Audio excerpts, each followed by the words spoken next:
I've dealt with so many challenges. To say I can write a book about the challenges I've had to deal with. Anything that can be thrown at you, almost all of them have come my way, from financials to staff to I think the financial was really tough, and then reputational damage. That I think was the toughest. What happened with that? So around, was it 2020 or 2021, there was an article that appeared in a UK newspaper that says that we are supporting conversion therapy for key population. Oh, wow.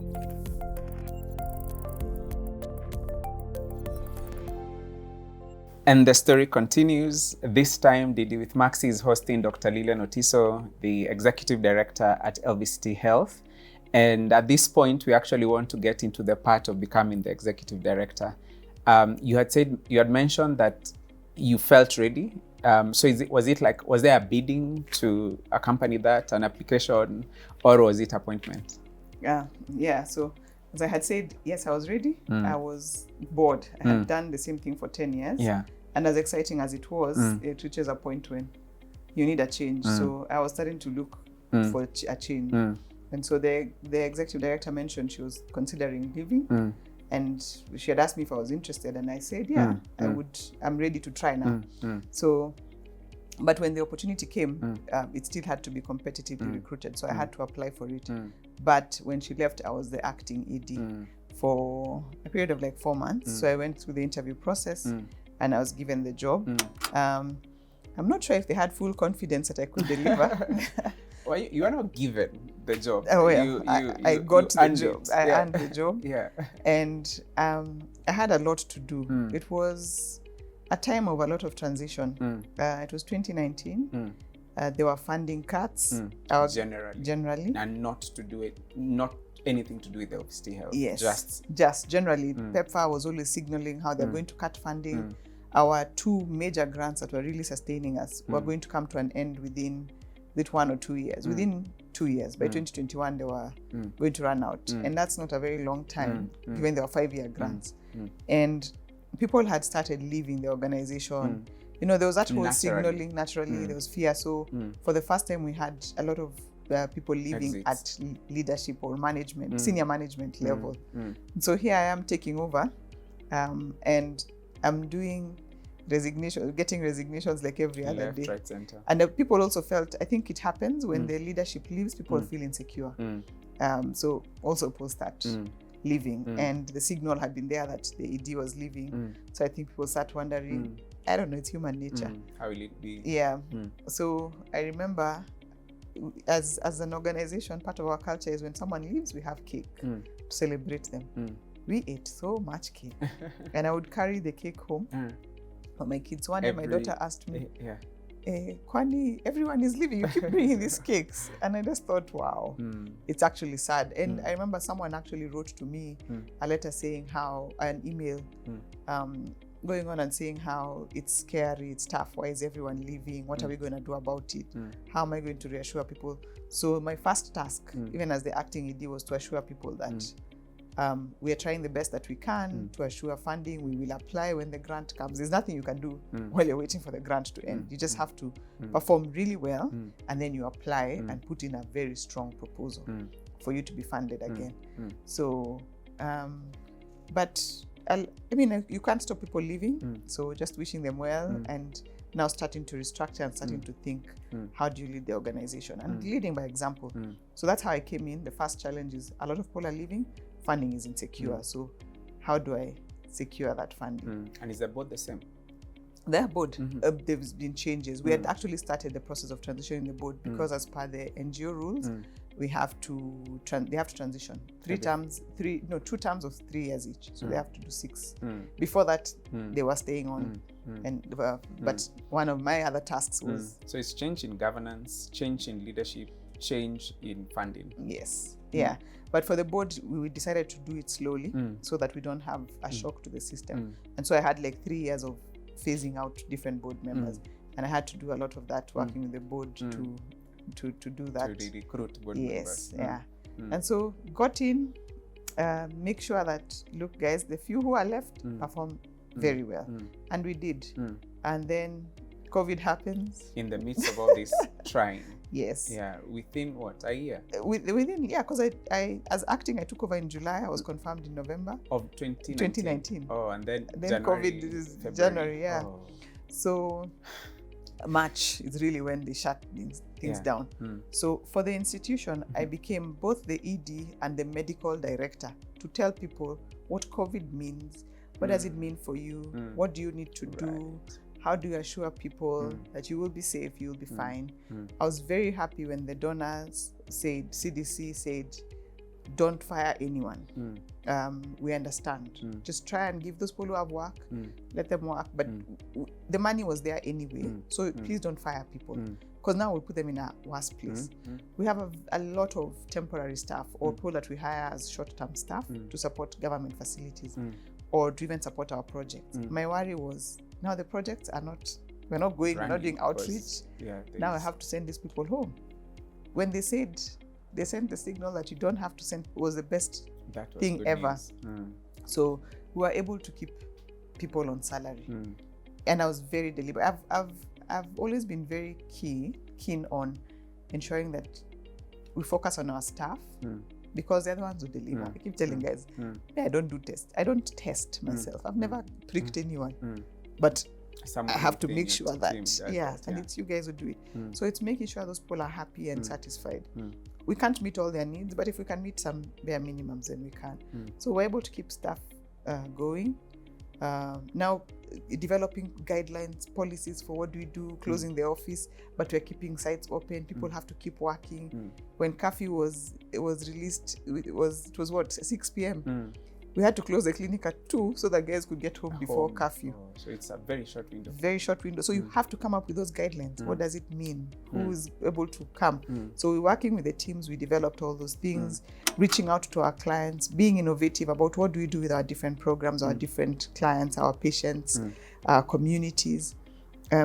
We were then able, and then how we use our digital platform to support the response. So those are some of the initiatives we took.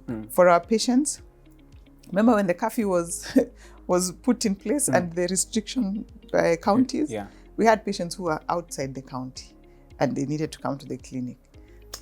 And it's just like at times a kilometer. Yes, just a bridge.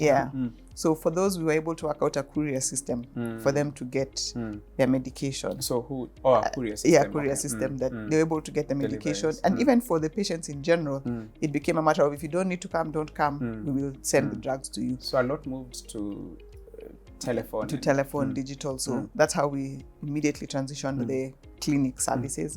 The drop-in centers for key populations, we had to work with the peer educators, give them packs to make sure that they have enough to distribute in the communities.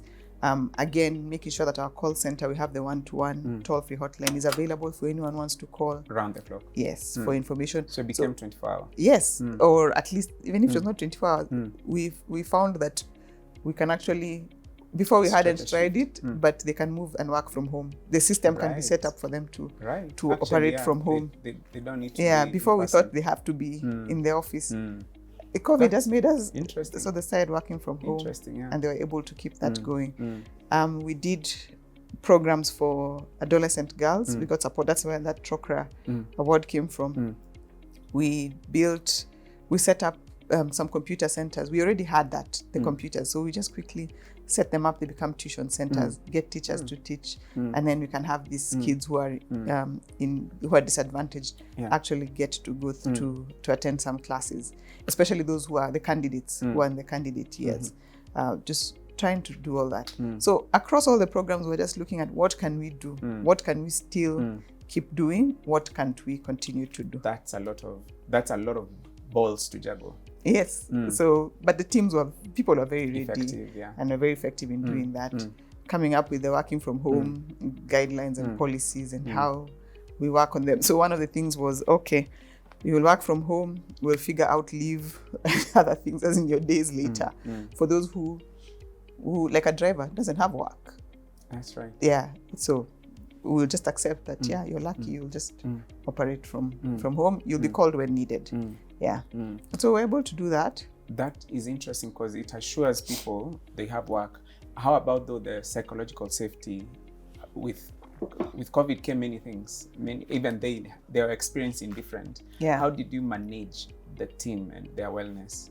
We would have what we call the ED's call, where now everyone gets on a call. We have an all-staff call, and address concerns, myths and misconceptions. I told you I was the medical chief medical officer for explaining any myths and misconceptions and around COVID. And explaining that to staff, but also assuring them and presenting options. You can talk to the HR. We've set up counseling services. We've set up this for different people, and when we also started monitoring our own staff who get sick. Yeah. So reporting, and I used to ask HR, I have to have that report.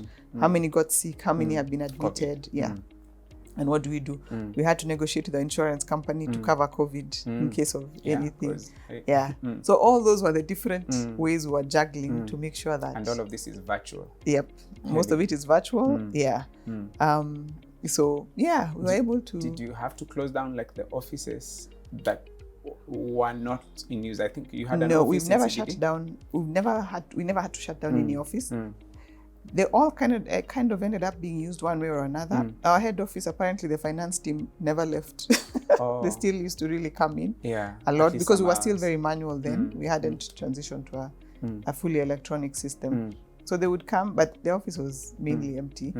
And fortunately, anyway, in Kenya, you could still move around. So they would come in, but for a few hours and go away. So we had to make sure that was an option for them. And those who needed to come in because you need to get away from home, it's fine. You're welcome. Also, for your mental health, that was sometimes important. So the only thing we really stopped doing was outreach activity. But all the other services, we had to make sure that the government facilities support was still functioning. We had Dreams program. What did you do with the safe spaces? At some point now, we found a way where they could meet but socially distanced, because those were very good programs for mentorship, and you need them, especially during COVID. You need that wellness component. So, besides, what was the other big challenge? What was the biggest challenge for you? That was unexpected. I know almost everything with COVID was unexpected, but for you, you're new in your ED role. I've dealt with so many challenges. To say I can write a book about the challenges I've had to deal with. Anything that can be thrown at you, almost all of them have come my way, from financials to staff to I think the financial was really tough, and then reputational damage. That I think was the toughest. What happened with that? So around, was it 2020 or 2021? There was an article that appeared in a UK newspaper that says that we are supporting conversion therapy for key populations. Oh, wow. Something which could not be further from the truth. I mean, we are the people who've been offering all these services for years before anyone started offering. So it was some undercover reporters who came to our site, really acted a crisis situation, and basically got to the point of making sure our counselor says we offer counseling for people who are wondering about their sexual orientation. And it was a lot of entrapment. Unfortunately, it was taken and reported everywhere. And it became viral elsewhere. Yes, it became viral, and that organization went around writing to all our donors, telling them not to support us because we're supporting. We're using PEPFAR money to support conversion therapy. It was really hurtful. That really hurt. What were the interests?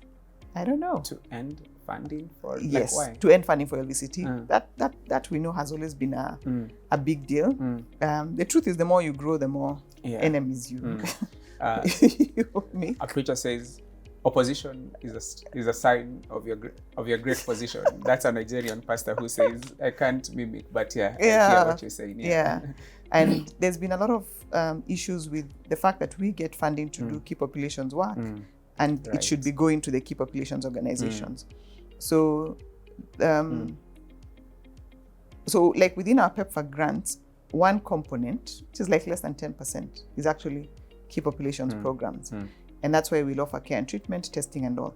So in that particular case, some organization was funded to study conversion therapy and if it's happening in clinics. And when they reported that, we're all shocked. Like, why would we, of all people, if there's an organization that has worked with this group and has always accepted, in spite of whatever values people may have, they know that you have to provide services in an non-discriminate way, non-stigmatizing way. And so later, when now the recording came and we were given the transcript, like, okay, it looks a bit bad. And then you ask the counselor, she's like, no, I never offered that. We do provide counseling to anyone who wants it for anything. Either way. But it was made to look like the counseling was for conversion purposes, not for understanding what this person was going. It was a play-acted scene. Like two people, brother and sister, are acting that we have a brother who's dressing funny and we're wondering what's happening and what do you guys usually do for such people? What can you do for them? And so that's why she's like, yeah, we can talk to him and see. And we've talked to a lot of people who are trying to understand. And anyway, so whether she did it or not, as an organization, we don't. But the message was passed that that is what we support. And that was very, very hurtful. It hurt a lot. I am so sorry. Were you receiving, like, donors now would say this has been brought to our attention? Yes. So I spent my next 1.5 years responding to that. Always answering and saying, no, this is what we have done. This is what we do for this community. This is how we program. That's hard. This is what we have done since that time. Fine. We've had to, unfortunately, we had to separate with the staff. We have trained our staff and retrained them on what I didn't even understand what conversion therapy meant. It was sort of like, it was coming in now. Yes. Hot and heavy. So now we've trained our people. We've done this. We've put in our policies and guidelines. So assuring everyone. That was totally unexpected. Yes. 1.5 years. Because every time we think it's over, a new donor reaches out and asks. Why? Because those guys have written to the donor to tell them that this is what we're doing. So we even there's a grant we lost from Global Fund. It was a TA grant. And they pulled it just because of that. They had already said we have won. They pulled it because of that. There's another grant we applied for again, and you can see the comments. They are saying this organization has been shown. And I was like, really? If there has been an organization that is an ally of key populations, it's LVCT. From training to capacity building. From even before I joined. Hosting. Yeah, I remember. Yes. And so it was a very difficult, it was the most difficult thing we've gone through as an institution. It was threatening our funding. We had just received funding from USAID. We had just received and been told we have won a CDC grant. We've not got the contract yet. So that was an imbalance. So I had to deal with. Board where was your support coming? The board was very supportive and helped us try to, review all the things that we're reporting. If you need them to attend a meeting, would attend. Like with the Global Fund, some of the board members would attend, and really supporting anything that we want to do. We also now worked with the KP community, the KP consortium, like, okay, let's meet the team, let's hear their issues and we will address them. So we had a meeting and they're able to address all, not even conversion therapy, all the issues they've ever had with us. And I said, Sawa, I've noted them, there are action points, we shall deal with them. And one of the ones that they said clearly is they don't want us to be implementing programs which they can implement. I said, fair enough. Because as it is anyway, we had also really minimized. What we've been doing is we get the funding, we subgrant to a KP organization. But some of them were even bringing things of, they're not happy with the way we select the organizations we work with. I'm like, that was actually a very transparent process done with the KP consortium and the county. So, I can't make everybody happy all the time. So since then now... How do you jump back from that? I mean... I don't know. What doesn't kill you makes you strong. Makes you stronger. It was hurtful, but also, you can get very angry at the system because you're like, hey, we are trying to help. We are trying to support. You get angry and then you just come back to what are the key essentials you need to deal with? What do you need to do to safeguard the reputation of the organization? So talking to different partners, putting in place all these measures and reporting what we're doing. We were put on a corrective action plan by CDC that we had to show, we've done all these things. We had to come up with that. And we are all learning. No one even knows how to deal with this issue. So we had to learn through it and put in place all these measures, have these KPs community, some of them really be very abusive about it. And we just took it in stride, aim to strengthen the system and be very clear now. And now I put it very clearly that unless a grant is, so like now for the CDC grant, they don't pull out key populations and say that's a grant on its own. That one we will apply for. But if it's a key populations grant, you're not going for it. We're not going for it because we're not competing. We are different levels, different focus. So we will work for the KP organizations we work with who we subgrant. We'll continue to subgrant and even try and push as much as we can either to them or to the county so that we don't run anything on our own, just to minimize those risks and to respect what they're saying. So this reputational risk is also coming at a time when the world is moving and asking, adjust your funding to be a little bit more COVID focused. Did that happen for you? No. It was not about COVID focused. It's actually more about how do you address the needs of key populations and all that stuff. So that's how we've handled it. So right now our position is that we still do have key populations programming, but we don't implement ourselves. For those we've integrated with government, and also that is a risk mitigation, not just because of this reputational risk, but because of what's happening in the country. We have organizations that have been shut down because they're in a county which is saying we don't allow these organizations to exist, and they've shut them down. People have had to be chased out of their homes. And so when you offer services in government facilities, you can't chase someone from accessing a government facility. You can't. But you can shut down a standalone clinic. Yes. So it's also a risk mitigation measure.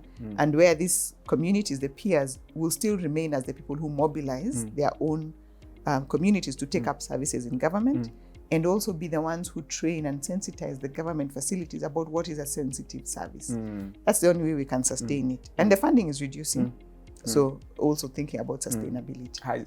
Has that affected the books?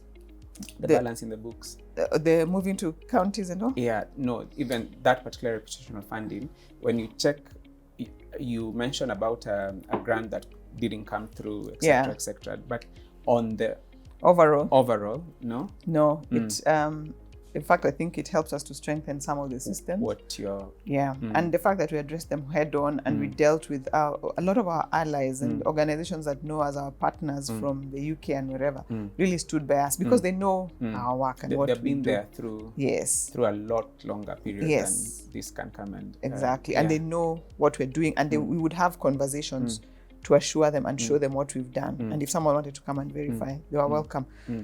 So it ended up not affecting. We missed that one, but we got others. So we've been able to successfully come out of that. I'm curious, for you now as Dr. Otiso, did any of the sort of attacks or were people thinking it's you who is directing? No. You know, at times it can be branded as the leader. No.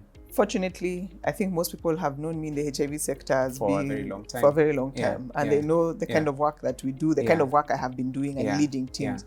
And I personally don't engage very closely or very, at that level intimately or seeing to be taking sides or whatever. So it was not about me. It was about why is LVCT always getting this funding for KP. So that is why we say, I think that's a lack then, because you're not known as an activist CEO, because there are those ones who are then, this is the position of the person, but then this is the position of the organization. So I guess, that's a good thing to understand. And I was deliberate about that. Sometimes you just have to maintain neutrality and to know your strengths. So I have staff who are better at activism and they'll do that. I'm a technical person.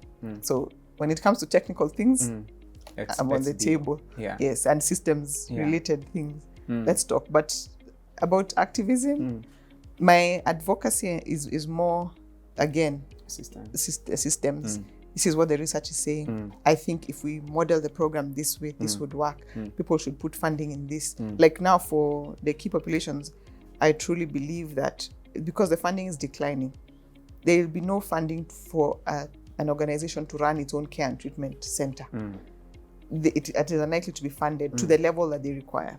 Therefore, it makes more sense to take that little funding, focus it on the advocacy, because things are very bad right now in the country, and focus it on having a very strong mobilization strategy that gets mobilization and follow-up that gets their peers into the system, to the health system, and follows them up in the community to make sure they always access treatment. When the money is little, you can't keep fighting to get it. And the PEPFAR has been consolidating, where before you'd have central with 2 grants, now it's 1 grant, and where it was prevention and treatment, now it is combined. Prevention and treatment. So they're not going to go back to break it down to give KPs a little bit. And even what we are getting keeps reducing. Every year, about 10% reduction in funding. So for sure, you can see the writing is on the wall. So you can't keep doing things the same way. That's where I come in. Like, okay, guys, we are here. How do we re-strategize? This is what we have. What would work best? What is more sustainable? What would work for LVCT? What should work for you? And if anyone cares to listen, that's what I do. But otherwise, I don't engage in the politics. You had mentioned reputational, financial, and staffing. Would you care to just maybe touch a bit on, as a leader, I think, how does staffing, especially after a transition, how has that been for you? At the beginning, some people are leaving because they want to leave, but how have you managed? So one of the biggest lessons I've learned is about hiring the right people. Hiring the wrong people is very expensive. And when now we had that transition from 2019, people leaving, we had to hire staff, but we could not guarantee their salary beyond 1 year, 1.5 years, because that's what the grant that was left. Meaning that, let's just say we ended up making some hiring mistakes, and that was very painful, because you find that you've hired someone who's not either having the right culture, the culture fit. Actually, culture fit is like 70%. Yes. So culture fit, or they don't understand the work, or are not willing to put in the extra work. So the process of trying to now transition that person out is very long, very tiring, and very risky. Very expensive and risky, because you could end up with lawsuits. So that's the mistake that we made then. And because we didn't have enough money, so you're not offering top tier salaries that are going to attract the right people. So I don't know what I would have done better then because of the funding situation. Before I got guarantees about funding for 5 years, it's very hard to hire the right people. And that time you're clear that the internal pool can't take up that role. But you need to be very careful, and you'd rather take your time with the recruitment and get the right people. So that's one of the key lessons. The other one that I've learned is to be a bit tougher. So I generally try to be very nice, accommodating and understanding. And sometimes that can be taken for granted, or because now I'm afraid of, or, HR is very tricky. Because at these days it's very tricky. You have to, a lot more now than it ever was before. So it might appear that I'm very slow to act on difficult people. That's a complaint I have had. But on the flip side, what we've also noticed is Kenyans are so afraid to give negative feedback. Very afraid. They want to mollycoddle it. Or I'll come and complain to you that so and so is not a good staff or has done this, and I tell you, put it in writing. And that's the end of that. People are not willing to be seen to be the reason why so and so was disciplined or lost their job.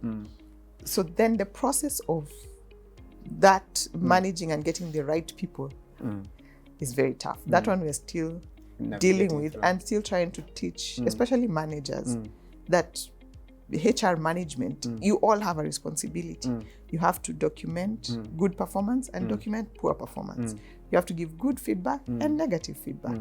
And you have to be willing to be tough enough to make the tough call when it comes. At times you won't be everyone's friend. You have to be tough and know that you have to be tough. So those are things I've learned.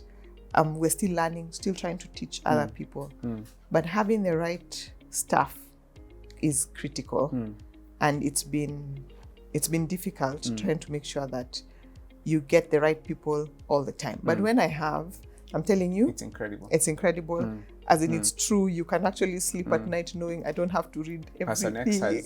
X is on it, so it will be good. Yes, and I don't have to worry, and now I can delegate. It's the best thing ever, Mm. and that's what I keep working towards, and I keep focusing on what is my job as the ED.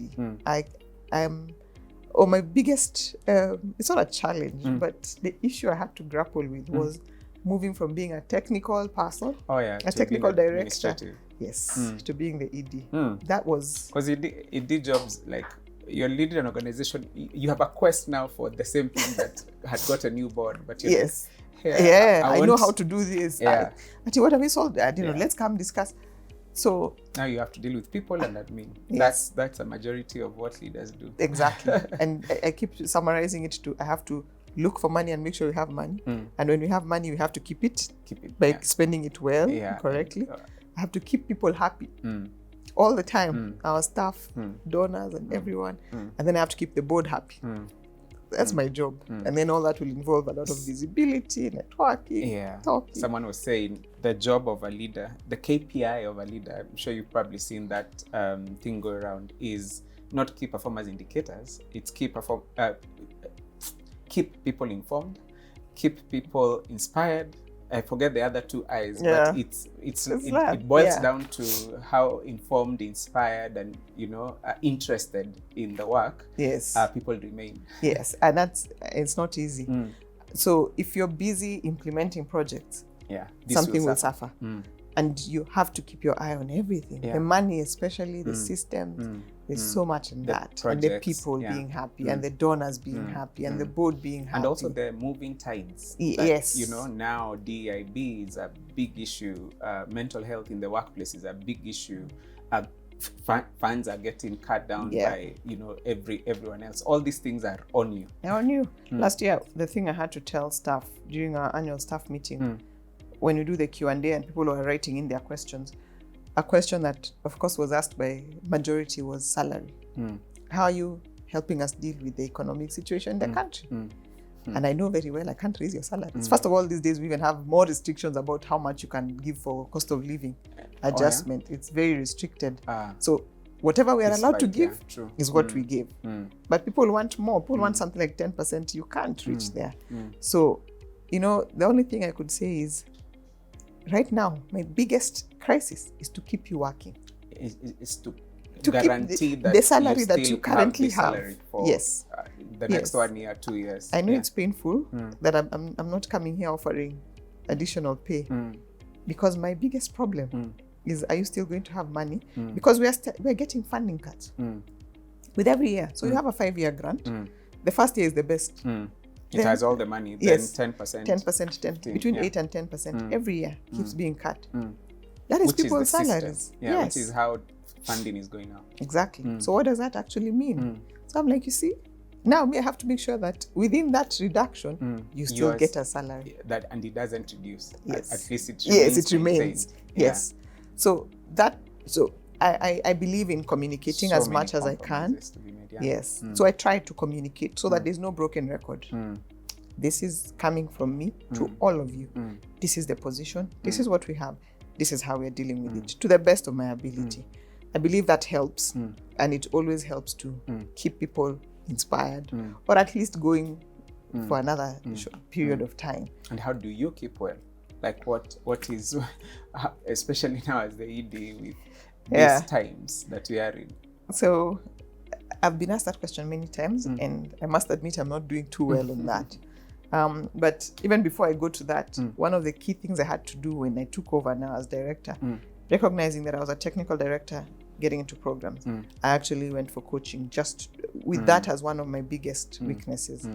That part for transitioning and also improving and networking and being out there, because now you have to be the face of the organization.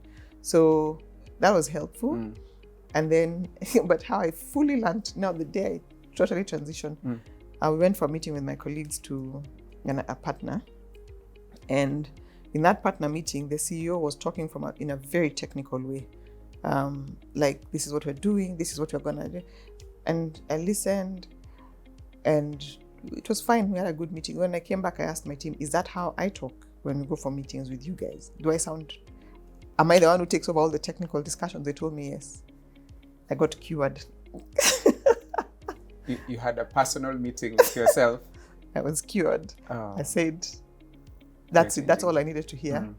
Now I'm very clear that I should not be the technical person, especially for these things like HIV, which I have big teams, unless it's something which I'm still leading, like I do some research projects that I may still speak about. But if I have my team there, I'm learning to elevate them and allow them to speak, so that I'm not the only person. I had got that feedback before, but now it came fully when when I reflected it, when I saw it with someone else, is when it became very clear. So interesting to have a mirror. Yes. So I was like, okay, I am not a technical director. I will therefore be very deliberate not to even engage in technical meetings. Because as long as I do, first of all, the rest of the team will keep quiet. They won't say anything, or they won't be as vibrant, and then I always have an opinion. So I learned to keep off. I'll only come in and then monitor how things are going, and come in when it's a crisis. Yes, when I'm needed. And that has worked well. I need to learn that. Mirror. Yeah. Yeah, and then it depends on the organization, of course. As the more you grow, the more you're like, okay. And there are some organizations where the ED still has to be the technical director because you don't have either capacity for that or funding, or you're not yet that big. But in our case now, we are big enough to... You have the people. We have the people. So why am I doing their job? Why am I not... Taking their monkey? Yes. Because also just that representation is... and truly, I guess you have some very exceptional people, in policy, in programs, in who, when they shine as individuals. Yes, but they shine for the putting organization. a spotlight on the organization very well. Yeah, and I've been very deliberate about that. Like, I don't have to be, and I don't want to be the face of everything. I'm very clear about that. So you find a lot of people everywhere. You may or may not see me in certain spaces because I'm clear. I am not the organization. And I want to be that I have the freedom to leave if I need to leave. Well, that's tough, but... Yeah. Do you have... do you think about that actively? Like when time and stuff? Yeah, I do. I do. I think about it a lot. First from the succession planning point of view, but also myself. What do I want to do next? Because I'll get bored at some point and I need to move on. And I don't believe in holding on to a position for too long. And I've told my team, those who are close enough and brave enough to tell me, if you ever see me starting to lead the organization down, just let me know so that I can leave. Because it happens. Sometimes, you can be, you reach your peak and diminishing returns. The wave, it's called the wave technology. Yes. You're on this other side. Yeah, you reach a crescendo and then you start like it's going down. Yeah. And it's very difficult to call yourself to a meeting and say that that's likely to happen. Yes. And accept feedback. Yes. So I've told people, if you see that, let me know. I really don't want to be... Give me early signals. Yes. I don't want to be the one who's here, who has helped the organization to grow, and now they're going down. You do have a good reputation. LVCT seems to have grown. You recently celebrated a big 20-year anniversary while launching a new strategy. Want to speak about that, Kilogo? So we had a fun celebration marking the 20 years. We didn't even realize it had come so fast. And it was a good time to mark the milestones and what we had achieved, where we had come from that small CBO-ish to now this large organization with large grants. And currently staffing is actually like 450 regular. 450 people. Yeah. Jesus. Right. And over 2,000 we've employed, about close to 3,000 we've employed for government. Wow. Working in different spaces. So the families that depend on us are huge. So many. Those are whole counties. So we, it was really good. And then for me, the other point was launching the new strategy. And the strategy focuses on 3 themes, really. What we call beyond HIV, which doesn't mean that HIV is over. It just means that we are stopping to do HIV. It means that we've recognized that where we've reached, we have a huge platform for implementing HIV programs, that now we need to integrate other things. And we can use that. Maternal health, everything else. Exactly. Mental health is one of the big things now that we're really working on. The sexual reproductive health, NCDs, maternal health. So how can we use the platform we have and the presence and networks and and even the relationships to then do these other new programs. And we've already started, and it's exciting. There are some we were doing before, but now we are being very deliberate and mobilizing resources for them. So that's the first part. The second part is beyond Kenya, or beyond borders, beyond Kenya. So in my mind, Japaigo, EGPAF, everyone, they come from the US and they work in 10, 20 African countries. So why can't LVCT go and work in some other African countries? We know the work. We've actually been able to deliver and deliver exceptionally because we also know the context. Africa is, there might be some differences, but there are certain things which we are the same. Yes. Especially regionally, this area. So if anyone is to go and implement programs in another place, it's not someone from Europe or the US. Why not LVCT? So that's the idea. And so now do you have we like go. a country penetration strategy? We're working on, I would call it that. We're now trying to see first what are those priority things that we want to do, because we don't want to do everything. Everything, true. So like GBV, we had already started doing TA to other countries. We have the adolescent and digital health, which we've actually even started partnering. Like we have a partnership now with Cote d'Ivoire to support setup of that. And the digital adolescent health, GBV, and then HIV prevention. So those are the priority areas. And wherever we go now, it's who do we talk to, how do we talk to, and how we tell them that, and we see where the opportunities and where is it easier to land. So before we develop the strategy, it's more, is the market ready for us? And yes, it is. We've seen it, but which countries? Francophone may be more difficult, but it's only as difficult as getting someone who speaks the language. So if we're able to do that. Understands a bit more, because also their context is a little different. But you see, like now the Cote d'Ivoire is French. And that came through our partnership with Frontline AIDS, who able to, because we are both partners there, they linked us up. So, once you put it in writing and you articulate it, and it starts happening. So that's the whole idea. That's the second one. Then the third one is towards sustainability. Okay, beyond HIV, beyond borders, Kenya, towards sustainability. So that's the part now for really why we have the business arm and how it has to grow to help the organization increase our unrestricted funds. So what can we monetize and turn into resources, but also looking beyond the US government funding, which has been our mainstay. And it's okay, we're not going to stop that, but for our own risk management. And even these other programs that we want to expand, they're not really funded by USG. So how do we expand to those? Have you attracted, so USG is huge, have you attracted like private or family philanthropists as much? Not as much. We are starting to, and again, those are all about relationships, who we talk to, people who know us, then are able to put in a good word for us. So like for GBV, that's one of the strategies that we're taking, where we have our friends who are speaking for us out there, and we're able to attract the funding. You also work a lot in consortia.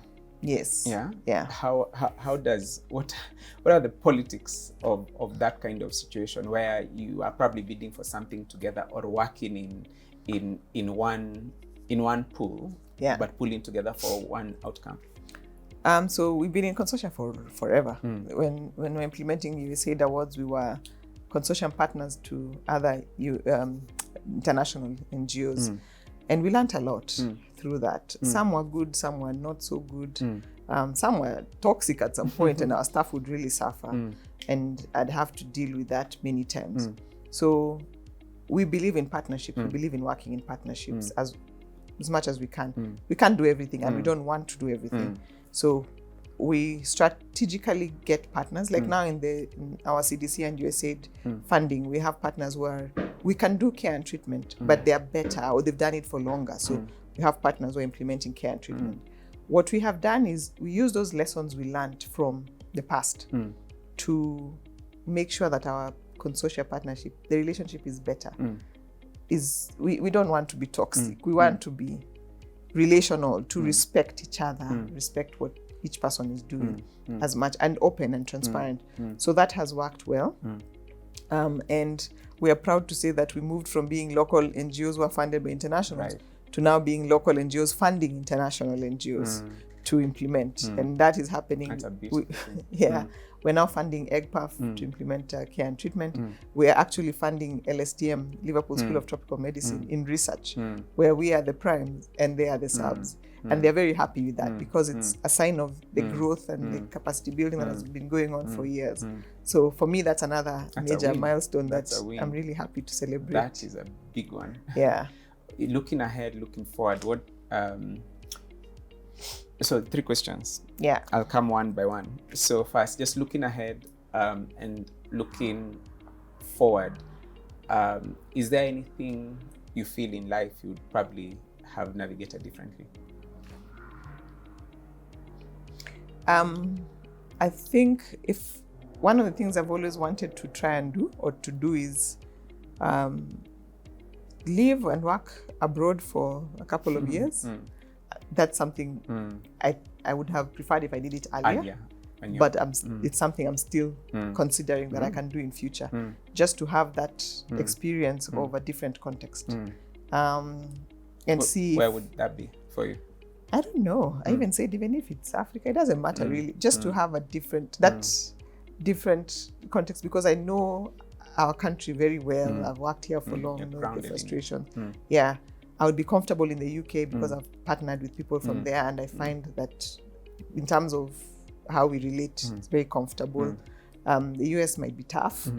I think it's tough, but possibly. So I'm open to ideas, and it's one of the things which in future I'd like to do, even if it's just a couple of years. I definitely intend to retire here, or just I don't retire back home. Yes, I'm not one for thinking of settling out of the country, but I'd like to have that. So I think if I had something I've always thought I should have tried a bit earlier. And then for a lot of time, I mean, I was driven by fear of failure. I keep telling guys, I was one of those people of fear of failure. But with time, you learn that failure is just another it's another route to success. Yes. And what doesn't kill you makes you stronger. That one is true. So I have learned so many lessons, and I'm glad that I didn't let failure hold me down. So I don't know if I had that in mind, I would have been more courageous and tried out more things. And yeah, like one day I'd like to try out entrepreneurship. I don't know. Interesting. Yeah. Would you ever consider yourself for entrepreneurship? What would you do? That's the thing. Consulting. Most likely consulting is the most straightforward. Yeah, because that's your knowledge broker often. Yes. Yeah. The product you're selling is knowledge, experience, expertise. And I see myself teaching. Yeah. All right. I actually want to teach. And you're currently doing your PhD. I am. Yeah. In what? So to add more stress to my life, in global health. So I'm doing that with Liverpool School of Tropical Medicine. How deep into it are you? I'm in my 4th year now, although it's a part-time one, so I have up to 6-7 years. Okay. But I hope to finish within the next 1 year or so. So looking at teenage pregnancies and perceptions, experiences, informal settlements, and even the costing bits related to that. Quite interesting. I actually enjoy research. I found that I enjoy that, and I enjoy teaching and knowledge sharing. So I see myself, those are my potential future things. Then secondly, your daughter parallels your LVCT Health journey a lot. I mean, you turned 20 last year, she's 18 then. And what would you tell her that to take on or look out for in the world?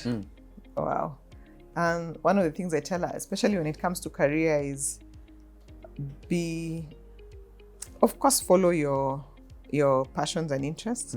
And if those are unclear, then don't be afraid to try something.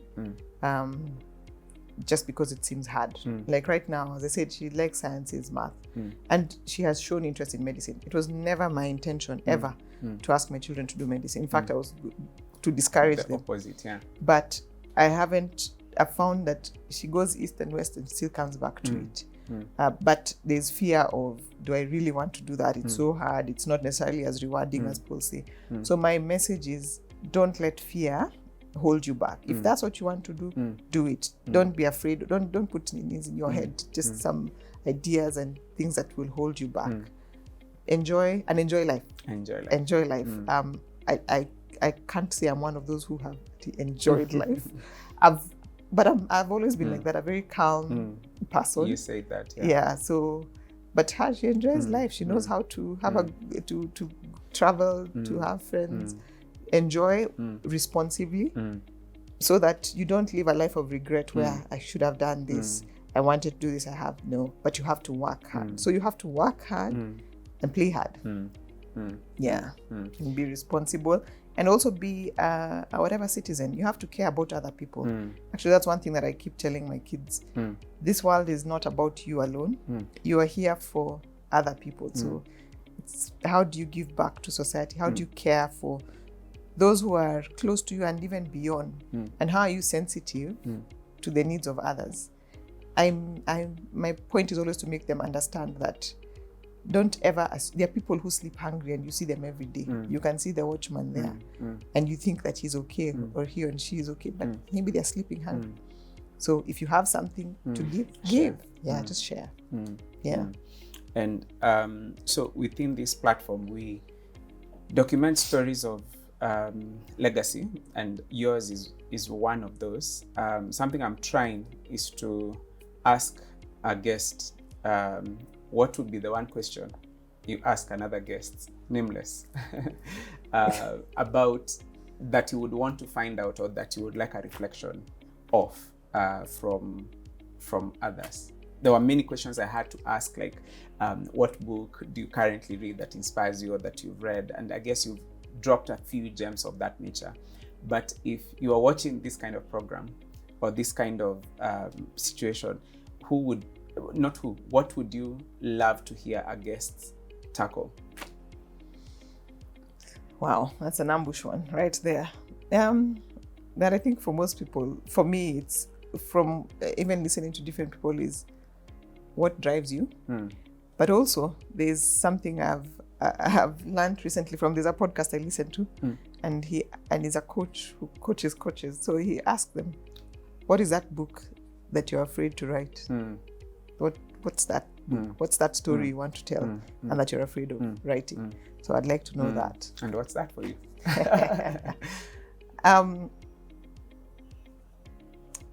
Well, it doesn't have a title, but definitely putting together my lessons, especially the challenges I have gone through and how I've overcome them in leadership. That would be a bestseller. Is one thing, yeah. I've learned that, you assume that everybody has gone through similar issues. They haven't. They're unique to you. And a lot of people have gone through a number of challenges, but for some reason, as guys have gone through a whole bunch of them. And that you've come through successfully is actually a story that can be shared or should be shared with other people. And also just letting people know what it is like to run an NGO, a local NGO. I think a lot of people they think it's exciting, they think it's a nice idea. They think that's where the money is. They think that's where the money is. They don't know how restrictive everything is. I was trying to explain to my husband another time just how the funding works. And kept shaking his head, no. Like, those ones I was just saying, telling him, you cannot work in my sector, you can't. Yeah. Because the number of no's that you will get. They're very disheartening. Yes, either for funding or I want to do this, I want to do that. No. I'll give you money if you do this. Yes, and that is not aligned to our strategy. That is not an allowable cost. Even we bought a building as LVCT. It was always one of our dreams. We were purchasing a building, and it becomes one of those things of it's not so straightforward. What is allowable by the donor? So we were using our own money, at least for deposit and stuff. But you're there looking at the rent that you would have collected from the donor should go to the building. But it's not straightforward. It requires you go through 1,000 steps before they allow that. And you're like, it's a no-brainer. It only makes sense to own and not to keep charging rents. You as a donor should be proud to build me as a local organization so that when you leave, your money helps to build an institution that can continue to sustain some of the things you do. But donors, most donors, especially the government ones, actually have it in their policy that that money is not supposed to help you as an institution. It's for the beneficiaries. So you shouldn't have assets and things of that nature. But how are you going to help the beneficiaries if you can't help yourself? If you can't pay salaries? One thing that always annoys me is this 7% or 9% administrative fee. Where did that figure come from? How do you know that my costs are 9%? And quite honestly, it's ridiculous actually. It's ridiculously low. I feel like there needs to be a well of voices like yours that are packaged into an advocacy message given to, but with clear and demonstrated ways that the more restrictive this is, the more restrictive it actually is to the kind of impact expected on the ground. Yes, I won't achieve, I can't. You refuse that I can't buy a vehicle, but you want me to go to a hardship area. So hiring, the cost of hiring that is it's wasted. Ridiculous. The money I'd have had for a year, I could have bought a vehicle. So why are you restricting the vehicle? Why did you put that in place? It's okay. I mean, come and even if you want to buy it yourself, buy the vehicle and give it to me. And take it when you are done. Yes. But at least let it be there. Yeah. So for me, those sometimes it feels abusive, actually. And that's why when I transition out of LVCT, I think I'd like to take a break from NGO world for a while. Just to have a different... To breathe afresh. Have a different... Because also it's been a number of years. It has been, So. Oh, amazing. I'll now give you the chance to finish this, but I'd just like to thank you so much, Dr. Otiso, for coming onto the Development Dynamics platform, for openly sharing your journey from history to where it has brought you right now, and also for casting a bit. From DDwithMaqC, I am really honored that we get to begin the year with you. There is, we hope to keep interacting, and we continue to partner as well in various other ways. But now I want to hand it to you to give us your parting shot. You can look at the camera, and then we can do something for one record. Okay.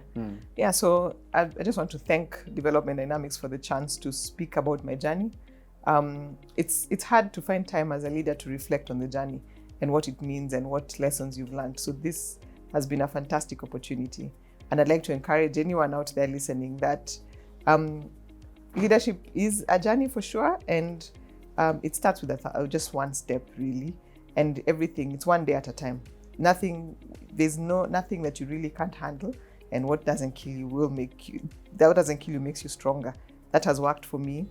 And I believe that in leadership, you don't do anything alone. It's because of teamwork and having a fantastic team that is dedicated and works with you, and with very close partnerships like with Maxi here and other people. So thank you. Thank you. Thank you very much. Out.